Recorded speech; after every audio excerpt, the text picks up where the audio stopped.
बिहार विधान परिषद सचिवालय के अंतर्गत जो वैकेंसी निकाली गई है, जिसमें आपकी लोअर डिवीजन क्लर्क एलडीसी के पोस्ट हैं जो 12वीं पास में है।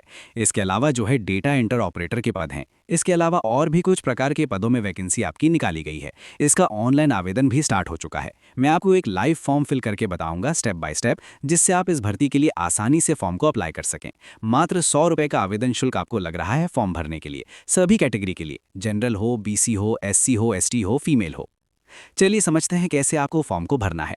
तो दोस्तों, बिहार विधान परिषद सचिवालय का फॉर्म भरने के लिए आपको इस वेबसाइट पे आना होगा। ये ऑफिशियल वेबसाइट है जहां से आपको फॉर्म को भरना है। अब देखिए, सबसे पहले आपको क्या करना है, यहाँ नया रजिस्ट्रेशन करना है। तो न्यू रजिस्ट्रेशन वाले ऑप्शन पे क्या करेंगे, आप क्लिक करेंगे। जैसे ही आप इस पे क्लिक करेंगे, आपका ये वाला पेज ओपन हो जाएगा। ये आपके सारे स्टेप्स दिखाए गए हैं ऊपर में। ये सारे स्टेप्स में आपको फॉर्म को भरना है। अब देखिए, सबसे पहले पूछ रहा है आप किस पद के लिए अप्लाई करना चाहते हैं। पर्सनल असिस्टेंट है, स्टेनोग्राफर है, डेटा ऑपरेटर है, एलडीसी है। तो आप जिस भी पद पे फॉर्म भरना चाहते हैं उसके लिए आप अप्लाई करेंगे।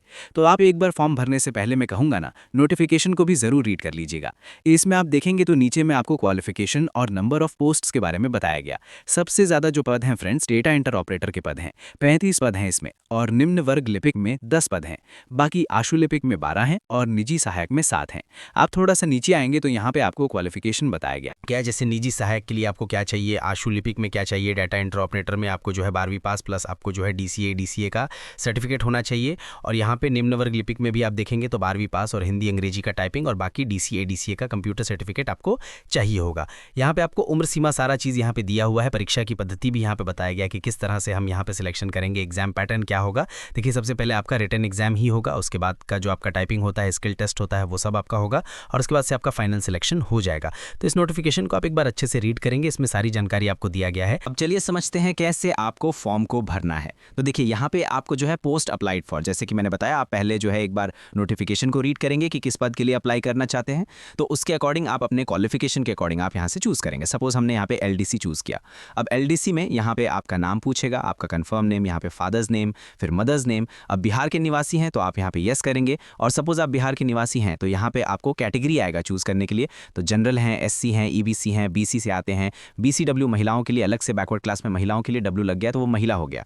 वुमेन ईडब्ल्यूएस हैं तो आप यहाँ पे देख सकते हैं। अगर आप बीसी कैटेगरी से हैं और महिला का स्पेशल रिजर्वेशन लेना चाहते हैं तो बीसी वुमेन आप चूज कर सकती हैं। ईबीसी के लिए नहीं ऑप्शन है, ध्यान रखिएगा। एससी के लिए है, यहाँ पे आपको ऑप्शन देखने को मिलेगा। अच्छा, यहाँ पूछेंगे कि एसटी क्यों नहीं आ रहा। तो एसटी इसलिए नहीं आ रहा है क्योंकि यहाँ पे आप देखेंगे तो आपको यहाँ पे एसटी में कोई सीट ही नहीं है। एलडीसी वाले पोस्ट पे आप एडवर्टाइजमेंट एक बार डाउनलोड करेंगे ना, तो यहाँ पे आपको जो है ना, जहाँ मतलब जिस कैटेगरी में सीट है वही तो दिखाया जाएगा ना। अब देखिए, यहाँ पे डेटा एंटर ऑपरेटर मैंने चूज किया है एलडीसी, तो एलडीसी में देखेंगे तो ये एसटी अनुसूचित जो है जनजाति वाला आपको 00 है। तो किसी में भी सीट नहीं है, तो कोई एसटी से आता है तो वो फॉर्म नहीं भर पाएगा। भर सकता है लेकिन वो जनरल से भरेगा, अनारक्षित में भर सकता है, कोई इशू नहीं होने वाला।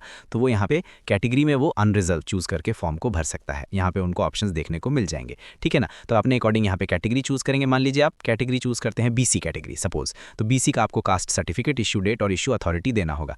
एससी से हैं तो एससी में भी वही सेम चीज, तो अपने अकॉर्डिंग जानकारी को देंगे, ठीक है ना। फिर यहाँ पे आपको मान लीजिए बिहार के निवासी नहीं है तो आप इसे नो करते हैं ना, तो यहाँ पे आपका कैटेगरी ऑटोमेटिक जनरल हो जाएगा, ठीक है ना। और आपके कैटेगरी में यहाँ पे कोई जो है जाति सर्टिफिकेट वगैरह नहीं मांगने वाला है।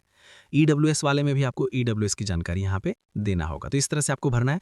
अब यहाँ पे आपको जेंडर बताना है, मेल फीमेल। यहाँ पे आप गवर्नमेंट के एम्प्लॉई हैं तो येस करेंगे, वरना नो करेंगे।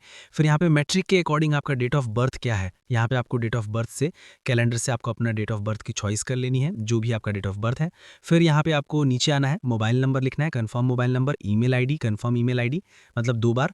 फिर यहाँ पे कंप्यूटर सर्टिफिकेट आपसे बोला गया है ओ लेवल का हो, या एआईसीटी के द्वारा मान्यता प्राप्त हो, या कंप्यूटर ऑफ इलेक्ट्रॉनिक्स के द्वारा उसका मान्यता प्राप्त हो। और यहाँ पे आप देखेंगे तो आप जो सिलेबस होता है जो डीईओ का, उसके अकॉर्डिंग आपने पढ़ाई किया हो तो आपको यहाँ पे यस कर देना है। अब देखिए, बहुत सारे लोग यहाँ पे कंफ्यूज होंगे कि मेरे पास जो है कंप्यूटर सर्टिफिकेट नहीं है। तो देखिए, आपको कंप्यूटर सर्टिफिकेट नहीं है तो फिर आप फॉर्म नहीं भर सकते हैं। तो अगर आपके पास डीसीए सर्टिफिकेट है, किसी इंस्टीट्यूट से आपने पढ़ा हुआ है, या एडीसीए सर्टिफिकेट है, तो आप यहाँ पे लगा सकते हैं। देखिए, जितने भी मतलब आपके सर्टिफिकेट कोर्स, कंप्यूटर कोर्स कराते हैं, एक बढ़िया रेप्यूटेड कोई भी मतलब संस्था हो, वो या तो एआईसीटी के द्वारा मान्यता प्राप्त होगा, उसको तभी वो वैलिड हो सकता है, या तो डीईओसीसी के द्वारा मान्यता प्राप्त होगा, या नीलिट के द्वारा मान्यता प्राप्त होगा। समझ रहे हैं ना, इन तीनों में कहीं ना कहीं मान्यता प्राप्त होगा तभी जाके वो अपना इंस्टीट्यूट खोल रखा हुआ है, वरना जो है सबको यहाँ पे परमिशन नहीं है पढ़ाने का। तो ये जो भी आपका सर्टिफिकेट है वो लगभग लगभग इन तीनों में से कहीं ना कहीं मान्यता प्राप्त होता ही है। तो आप यहाँ पे येस कर देना है, ठीक है ना। फिर आपको सर्टिफिकेट की जानकारी देना है कि आपको यहाँ पे सर्टिफिकेट नंबर क्या है, इश्यू डेट क्या है और इशूइंग अथॉरिटी कौन है। तो यहाँ से आप क्या करेंगे, चूज़ करेंगे और यहाँ पे आपको या तो चूज़ करने का ऑप्शन है, सीधे लिखने का ऑप्शन है। तो इशूइंग अथॉरिटी आपका इंस्टीट्यूट होगा तो इंस्टीट्यूट का नाम यहाँ लिख दीजिएगा। फिर यहाँ पे आपको टाइपिंग जो बोला गया है, जैसे कि अगर आप पैडिंग ऑपरेटर के लिए फॉर्म भरेंगे तो उसमें टाइपिंग चाहिए, या एलडीसी के लिए फॉर्म भरेंगे तो उसमें हिंदी इंग्लिश का टाइपिंग चाहिए। तो आपसे पूछ रहा है आपको टाइपिंग आती है, येस कर देना है। फिर यहाँ पे पूछ रहा है कि डू यू पॉजेज या likely to possess before the advertisement date of essential educational technical qualification. हाँ, मतलब पूछ रहा है कि आप जितने भी क्वालिफिकेशन हमने बोला हुआ है उस पद पे फॉर्म भरने के लिए वो सब आप फुलफिल कर रहे हैं, तो आपको यहाँ पे यस कर देना है। फिर इसको टिक करना है और सबमिट करना है। जैसे ही फ्रेंड्स आप सबमिट करेंगे, यहाँ पे आपका रजिस्ट्रेशन जो है सक्सेसफुली हो जाता है। यहाँ पे आपको रजिस्ट्रेशन नंबर और एक पासवर्ड यहाँ पे आपको देखने को मिलता है। आप इसको ज़रूर नोट कर लेंगे, भविष्य में आपको काम आएगा, एडमिट कार्ड डाउनलोड करते वक्त काम आएगा। इसके अलावा मान लीजिए आप बीच में यहाँ पे फॉर्म से स्किप कर जाते हैं तो इसी आईडी पासवर्ड से दोबारा लॉगिन करके आप जो है फॉर्म को कंटिन्यू कर पाएंगे। अब यहाँ पे आप देखेंगे तो ये जानकारी आपको ऑलरेडी पहले से फिलअप जो है दिख रहा है। यहाँ पे आपको क्या करना है, नेक्स्ट का बटन है, इस पर क्लिक करेंगे। नेक्स्ट करते ही आपका पर्सनल डिटेल्स खुल के आ जाएगा। यहाँ पे आपको अपना जो है प्रॉपर एड्रेस लिखना है, जो आपका कॉरेस्पॉन्डेंस एड्रेस है। तो यहाँ पे आपको 2 लाइन दिया है, दोनों लाइन को यूज़ करते हुए प्रॉपर एड्रेस लिखेंगे। यहाँ पे अपना राज्य चूज़ करेंगे, यहाँ पे अपना डिस्ट्रिक्ट चूज़ करेंगे। फिर यहाँ आपको कंट्री ऑलरेडी रहेगा इंडिया, यहाँ पे पिन कोड लिखेंगे। फिर यहाँ पे आपको परमानेंट एड्रेस बताना है। अगर सेम है ऊपर वाला किधर, इसको टिक करेंगे। सेम ऊपर वाला कॉपी हो जाएगा नीचे। अलग है तो अलग अलग आप लिख सकते हैं। यहाँ पे आपको मैरिड है कि अनमैरिड है ये आपको बताना है। इसके बाद आपके पास फोटो आईडी प्रूफ की जानकारी देना है।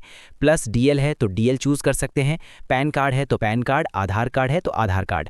पहले हम आधार कार्ड चूज़ करते हैं तो आधार कार्ड की संख्या लिखना होगा यहाँ पे visible marks of identification of candidates, उसको यहाँ पे आपको बताना है। क्रिमिनल केस रजिस्टर है, नो कर दीजिएगा। आपके अगेंस्ट कोई एफआईआर रजिस्टर है, इसको भी आपको नो कर देना है। फिर यहाँ नीचे नेक्स्ट पे क्लिक करेंगे। नेक्स्ट करते हैं फ्रेंड्स। अगले स्टेप में आपको एजुकेशनल डिटेल्स भरनी है। तो यहाँ पे आपको स्कूल का अपना नाम लिखेंगे।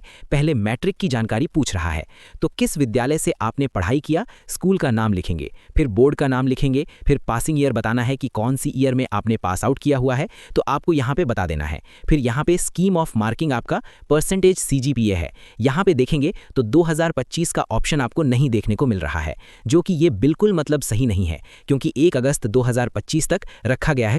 पहले मैट्रिक की जानकारी पूछ रहा है तो किस विद्यालय से आपने पढ़ाई किया, स्कूल का नाम लिखेंगे। फिर बोर्ड का नाम लिखेंगे। फिर पासिंग ईयर बताना है कि कौन सी ईयर में आपने पास आउट किया हुआ है, तो आपको यहाँ पे बता देना है। फिर यहाँ पे स्कीम ऑफ मार्किंग आपका परसेंटेज सीजीपीए है। यहाँ पे देखेंगे तो 2025 का ऑप्शन आपको नहीं देखने को मिल रहा है, जो कि ये बिल्कुल मतलब सही नहीं है, क्योंकि 1 अगस्त 2025 तक रखा गया है क्वालिफिकेशन। अगर कोई बंदा 2025 में पास आउट है तो क्या वो फॉर्म नहीं भर पाएगा? ये हो सकता है कि इनका सॉफ्टवेयर का इशू हो, जिन्होंने ये अपडेट नहीं किया होगा, ऐसा ही इसीलिए आ रहा होगा। तो आप वेट कर लीजिए, मेल कर दीजिए विभाग को। इसके एडवर्टीजमेंट में आप देखेंगे तो इनका मेल आईडी है, हेल्पलाइन डेस्क पे आपको देखने को मिल जाएगा। वहाँ पे आप जो है किसी भी प्रकार की जानकारी प्राप्त करना चाहते हैं तो यहाँ पे आपको जो है मेल देखने को मिल जाएगा। ये देखिए इसके ऑफिशियल वेबसाइट पे जहाँ से आप लोग रजिस्ट्रेशन कर रहे हैं, लॉगिन का ऑप्शन जहाँ बना हुआ है, यहीं पे नीचे में आपको हेल्प डेस्क का ईमेल आईडी, मोबाइल नंबर दिया हुआ है। आप इस पर कॉन्टैक्ट करेंगे कि 2025 का ऑप्शन नहीं देखने को मिल रहा है, तो आप लोग उसको अपडेट करेंगे ये लोग, ठीक है। अब यहाँ पे आपको ऑब्टेन मार्क्स, मैक्सिमम मार्क्स और यहाँ पे फर्स्ट की सेकंड बता के आपको नेक्स्ट कर देना है। 7 नेक्स्ट करते हैं फ्रेंड्स अगले स्टेप में। अब यहाँ पे आपको पासपोर्ट साइज फोटो अपलोड करनी है, जो कि 50 से 100 KB के बीच होना चाहिए। यहाँ पे आपको हिंदी सिग्नेचर जो कि 10 से 20 KB के बीच, और यहाँ पे आपको अंग्रेजी सिग्नेचर। सिंपल है, ये फाइल साइज आप बनाएंगे ना आसानी से, आपका जो है KB में ये साइज रखेंगे और आसानी से अपलोड हो जाएगा। KB कैसे बनाते हैं तो देखिए सिंपल प्रोसेस है। गूगल में जाएंगे, सर्च करेंगे KB रिसाइज। जैसे आप इस पर क्लिक करेंगे ना, आपको बहुत सारा वेबसाइट मिलेगा। सबसे ऊपर वाला आई थिंक बढ़िया होता है, imagep7.com। आप इस अपना इमेज को सेलेक्ट करेंगे, जो भी साइज बनाना है। मैंने 50 से 100 से बोला है तो आप 70 KB लिख दीजिए। रेड्यूस पे क्लिक करेंगे तो आपका फोटो को क्या करेगा, रिसाइज करके आपका जो है 70 KB में दे देगा। अब आप उसको आसानी से यहाँ यूज़ कर लीजिए। उस तरह से सिग्नेचर को भी आप यहाँ पे रिसाइज कर सकते हैं और यहाँ पे आपको नेक्स्ट कर देना है। ये सब फोटो वगैरह अपलोड करने के बाद से चूज़ करेंगे, अपलोड पे क्लिक करेंगे, अपलोड हो जाएगा। 7 नेक्स्ट करते ही फ्रेंड्स यहाँ पे आपका प्रीव्यू पेज आएगा। प्रीव्यू को चेक करिए कि क्या ये सारी जानकारी सही है, कहीं कुछ गलती तो नहीं है। अगर गलती है तो देखिए नीचे आएंगे तो यहाँ एडिट का बटन मिलेगा, आप एडिट करेंगे। नहीं गलती है तो आप इसको यहाँ टिक करेंगे। ये देखिए एक बटन बना हुआ है चेकबॉक्स, इस पर क्लिक करेंगे, सीधा आपको मैक पेमेंट का ऑप्शन आ जाएगा, आप इस पर क्लिक करेंगे। अब यहाँ पे आपको इस तरह से देखिए आ गया पेमेंट जमा करने के लिए। अब देखिए यहाँ पे आपको टिक करना है, प्रोसीड वाले ऑप्शन पे क्या करना है, क्लिक करना है। अब इस प्रकार से आपको जो है सब पैसा का ऑप्शन आएगा। यहाँ पे कार्ड है, यूपीआई है, क्यूआर कोड है, कोई सा भी ऑप्शन के थ्रू आप क्या करेंगे, पेमेंट जमा करेंगे। और पेमेंट जमा करने के बाद से आपको जो है फाइनल प्रिंट आउट देखने को मिल जाएगा। आप प्रिंट आउट निकाल के अपने पास हार्ड कॉपी सुरक्षित रख लेंगे। ऐसे ही देखते रहिए हमारा YouTube channel knowledge for you. Video अच्छा लगे तो लाइक करें, सब्सक्राइब करें और शेयर जरूर करें अपने दोस्तों में। मिलते हैं किसी अगले वीडियो में, तब तक के लिए जय हिंद।